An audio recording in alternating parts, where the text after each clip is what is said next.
Well, I'm here with Mr. Peter George, director of such hit films as Surf Nazis Must Die and Young Goodman Brown. So thank you very much for being on New York Cine. Oh, it's wonderful. Thank you, everyone out in podcast land. Well, maybe can we talk about Surf Nazis Must Die first? Sure. So the film came out in 1987. This was one of these films that was on every mom and pop video store shelf growing up. Iconic cover art that everyone knows. It's one of the most memorable cult films of the 80s. Can you talk a little bit about how the project came to be? Yeah, I moved to the beach, and that was actually how it got started. And then I started looking at graffiti and things down in different LA beaches, surf things. I started looking at the graffiti, and then I thought, yeah, I got interested in it. There was all this interest in gangs at the time in LA. It was, all in the news and everything. So Michael Jackson did the Bad video glamorizing gangs, and then the interest tripled. Anyway, if you look, a lot of movies like Escape from no, it used to be Escape. It's now the Miami Connection gang movie. Love it. It was the thing.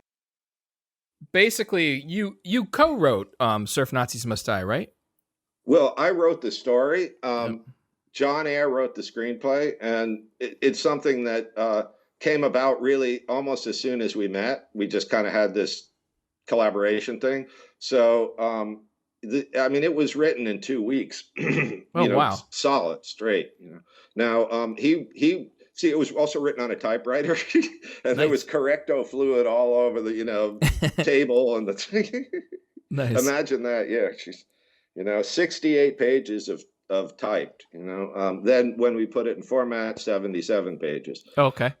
So some thought that was a good omen, others were suspicious. I really dig that film. You have some incredible surfing shots, which in that time period, me and you had talked about it before. Which just, how do you even do that? You have these super heavy 35 millimeter cameras, right? Actually, the surfing was shot in 16, but with the housing and all, it's still, big bulky cameras. Yeah. Did you have a different guy shooting the surfing? Dan Merkel shot the surfing. Yeah. And, he's still the best. Yeah. This movie made its own way through people who agreed to do it who normally never would, or something like that. But yeah.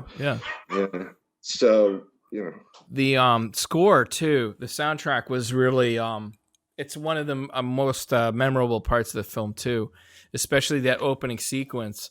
So did you work with the composer a lot, or how did that come to be? Well, John has scored every single film I've ever made, all the way back to film school.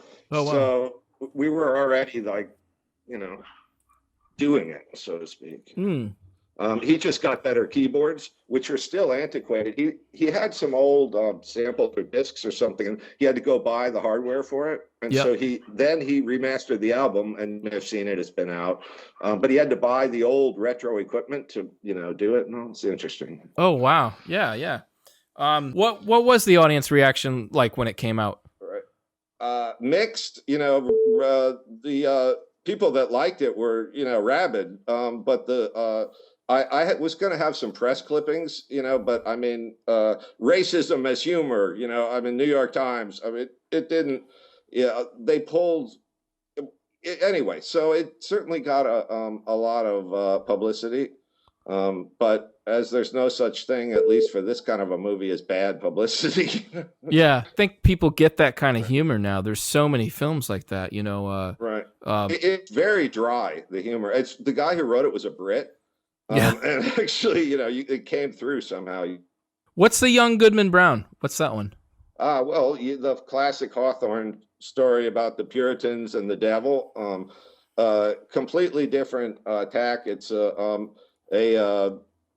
historical drama, romance, kind of thing.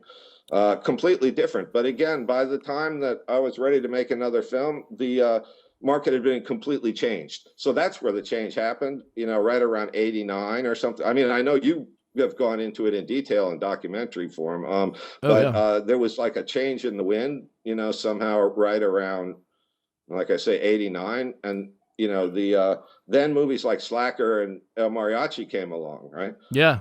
Different audience entirely, Yeah, absolutely. Have you had what's the favorite project you did? What's your favorite project? Both feature films were, great experiences in just so many different ways. Mm-hmm. However, okay, the moment that I have enjoyed the most in recent memory is they did a remake of Bonnie and Clyde like about a year and a half ago down here in New Orleans. And I've always loved, Australian director Bruce Beresford. I don't know if you've seen many of his films. What's his most? Yeah, no, Driving Miss Daisy. How about that? Oh yeah, monster. Yeah. I mean, I did a little scene. He directed me. He showed me how to like hold my menu. I mean, suddenly, and then they wanted somebody who could smoke a non-filtered cigarette, convincingly, which I do. I break the filter, so they had me all dressed up. I had to get my hair cut, and all that. I lit it and the smoke went down and I looked at the leading actress like she was going to come serve me something, and everything slowed down, suddenly. Yeah. You know what it is? There's like when everything's right, it's almost hypnotic. Yeah. It just happens. I've never experienced that myself. Okay. Well, no, that's cool. I don't think I ever would either. In fact, I had no idea it felt like that. That's amazing. Yeah. So, you're working on anything now? You were saying you also do plays, right? As well, you direct plays. Only not now, but that was my original. I mean, that's what I did in high school and stuff.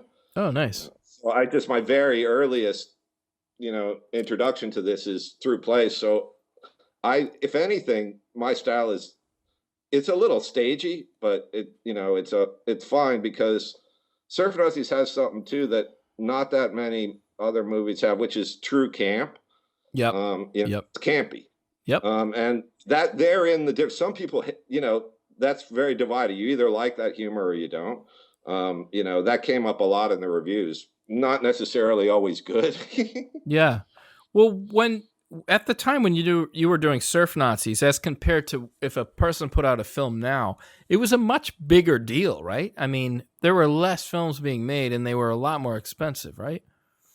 Well, I would say that when Cannes 87, which was the world premiere, there were, I think, 3 or 4 other films that Troma was promoting at that time. Yeah. So they had a lot of films running through their studio. I mean, that was probably peak period. Yeah. So the Toxic Avenger was maybe been out for a year or something. As far as being at their peak of film distributors, cans, forklifts, or what do you call them, jacks. I mean, they were always taking film in and out of there. I don't know how many times I carried stuff up and down the stairs, and back on 49th Street, the old. Oh yeah, the old grindhouses there, or. Mm-hmm. Well, no, I mean, what did they call it? It's Hell's Kitchen, Troma, the Troma building. Oh, right, yeah. Yep, Troma headquarters. Hell's Kitchen. Yeah, yep. And now they're over in Long Island City, right over here. Let's see, what else? Did I miss anything? Is there anything, Peter, is there anything you want to talk about that I didn't bring up?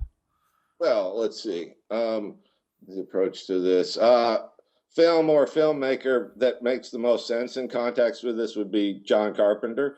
Yeah. If anything, that's the inspiration. But the weird thing is it's shot like a Fassbinder film. So it has this weird, melodramatic effect to it too. You find out more than you want to know about them, including they eat dog and they, all that. So, well, it's funny. I remember you were telling me, you're like, you asked me what I thought it was about. And I was like, I just thought it was so cool, and you're like, right. Oh, it's about a subculture. And I was like, oh, okay. Yeah, it totally is. It is interesting the concept of like you said, gangs Right. and Well, I think it's something you and I will be discussing more in the future. yes, absolutely. But yeah, gangs obviously are. I mean, if a lot of it's all in the news again. Yeah, but pop culture goes in cycles, so that's the way it is. Yeah, absolutely. Yeah. The thing is, by placing it slightly in the near future, it Yep. never really you're never really sure. Sure, there are no phones. Yep. Then again, there's only one gun.